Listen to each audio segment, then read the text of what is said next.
I'm joined now by Newt Gingrich, former Speaker of the House and a Fox News contributor. Speaker, thanks for joining us this morning. Glad to be with you. So let's get to that first. The president has taken to Twitter on this, and he has called all of this a total scam as this controversy continues. Is that something you agree with?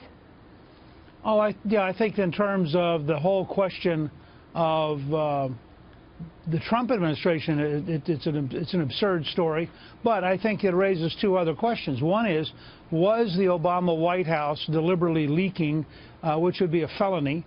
Who was doing it? I mean, these are crimes. And I think that's a key part of this. And the other is, I think we should know what the Russians have been up to, but frankly, that involves the Podesta brothers, one of whom is a registered agent for a Russian bank. It involves all the different things that Peter Schweitzer wrote about in his book on Clinton Cash. And it's ironic that all of the real evidence of real money and real influence buying by the Russians relates to Democrats. There's no evidence that anybody was particularly being purchased on the Republican side, yet the committees, for reasons beyond my understanding, are narrowly defining what this investigation is about. It should be about the degree to which the U.S. is penetrated by efforts to corrupt our society and to purchase influence. Yeah, and you've heard that time and time again during those White House press briefings this week from Sean Spicer. He keeps saying that the media is obsessed with the process and not the substance here. That continues to be the White House narrative. But I want to show you exactly what he wrote in this tweet, the president. He said, "It is the same fake news media that said there is, quote, no path to victory for Trump. That is now pushing the phony Russia story, a total scam." Why do you think that the media is in such a frenzy over this? Oh, no, they're not. I don't think they're actually in a frenzy over this. I think they're in a frenzy. And this is the latest manifestation of that frenzy. It's a little bit like the Time correspondent who couldn't find Martin Luther King's statue because apparently a Secret Service agent was standing in front of it, and so promptly, without checking with anybody, sent out a note that Trump had taken Martin Luther King's statue or bust out of the Oval Office, which was repeated by 3,000 different sources, according to Kellyanne Conway. I think what you have is a left-wing media, starting with the Times, New York Times, and Washington Post, and the big networks. They are so far to the left. They are in a frenzy over Trump having won. This is just the latest manifestation. But you're going to see them stay this way, I think, all the way through. They are so frightened that their world is going to be taken apart, which it is. They're watching deregulation. They're watching a conservative Supreme Court justice. They're watching a president who's not afraid to take them on. And I think it just increases the panic and the frenzy of the news media. Speaker, the intelligence community has concluded that Russia did indeed meddle in the 2016 election. The discrepancy here and the conspiracy theories that are out there and the speculation out there from the mainstream media, you'll see, is that Donald Trump was involved in that and his campaign was involved in that and colluded with them somehow on the election. There's absolutely no proof of that, we know. But is it reasonable to say at this point, Speaker, that there are a lot of outstanding questions surrounding this and these investigations are certainly needed? Look, the Russians believe in a model that we're going to have to figure out how to deal with called hybrid warfare. And that model includes intelligence operations, it includes information operations, it includes bribing people. It's a whole range of things. They're doing it right now in Ukraine. They've done it in some of the Baltic states. And they do it here and they do it in Europe.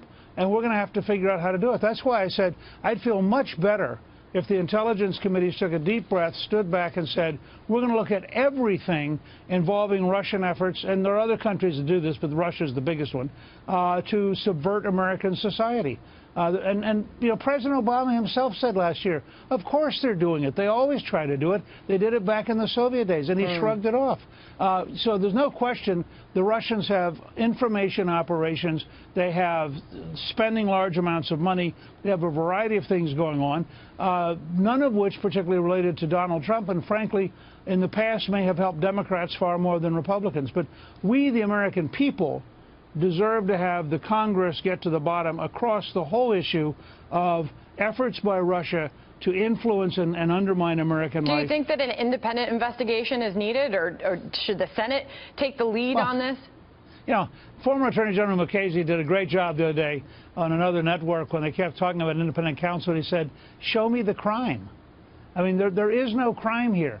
I don't know what the crime would be. And there's zero question about any kind of crime by the Trump people. I think that the more you look at this, the more you realize this is hysteria in the news media. By the way, deliberately ignoring Director of National Intelligence Clapper when he says there was no collusion, deliberately ignoring James Comey when he says there was no collusion.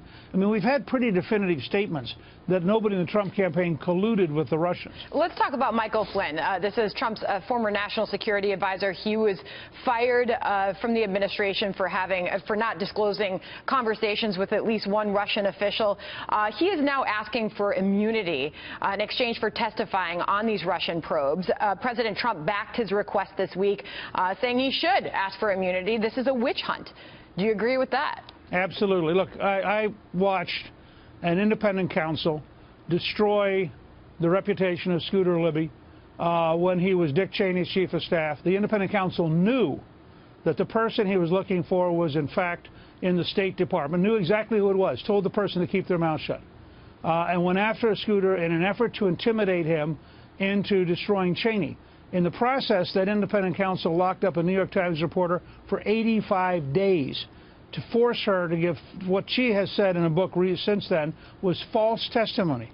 Now, I would say that my advice as a non-lawyer to somebody like Flynn or anybody in the Trump White House is if you don't get a grant of immunity, don't say a word. Plead the fifth on every single thing, because you're going to run the risk that the House committee, the Senate committee, the FBI are all going to look at your testimony. Then they're going to look at other people's testimony. Then they could come back, not because you did anything wrong, but because you either misremembered something, which they'll characterize as perjury, you failed to remember a certain document, which they'll characterize as obstruction of justice.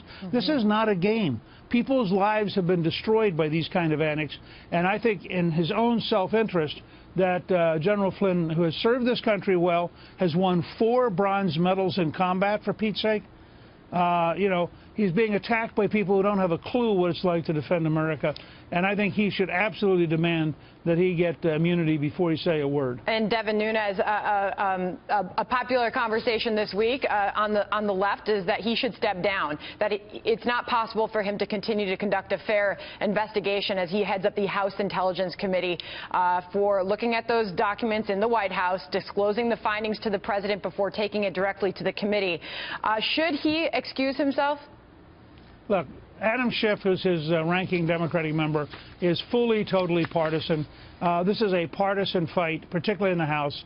And of course, if I were a Democrat, I'd say he should step down because he's effective. He's smart. He knows what he's doing. He's going to be very effective at this. And if I were Nunes, I would just ignore him and cheerfully just keep chairing. All right. Former Speaker of the House, Newt Gingrich, thanks for joining us this morning. Good to see you, sir. Glad to do it. All right.